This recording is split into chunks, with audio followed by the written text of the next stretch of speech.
Alright, yes, welcome back Murakaza neza ladies and gentlemen, bagore namwe bagabo nkumi namwe basore muri episode yacu ya gatandatu ku nkuru y'urukundo rwa Tricia Jack ndetse rukaba rwarivanzemo n'umusore witwa Captain Mike. Iyi nkuru yitwa My Last Breath. Ni inkuru rero y'uyu mukobwa wikundaniye na Jack ariko kidobya witwa Captain Mike akabyivangamo ndetse ari very serious. Muri episode ya gatanu twarangije twumva uwitwa Captain Mike asaba uwo twita Jack ngo bahamagare Tricia ngo bashyire akadomo ku myigaragambyo cyangwa se kuri conflict zamaze kuvuka hagati y'abangaba batatu. Uratekereza Captain Mike yaje gukomvika Jack cyangwa Jack yakomeje arabihakana? What do you think, ladies and gentlemen? I'll be back, ladies and gentlemen.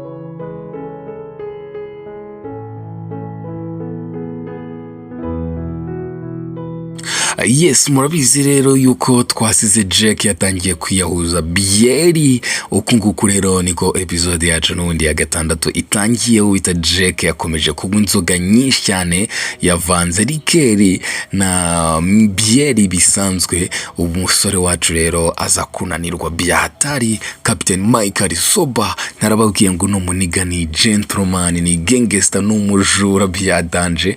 We ari soba, ari kwa Jack wamaze kunanirwa neza cyane, yabaye overdosed. Ubu ngubu rero Captain Mike ni uri gukontorora kwa Jack mu rugo. Yeah. Ese urafana Captain Mike cyangwa urafana Jack? Reka rero dukomeze inkuru yacu.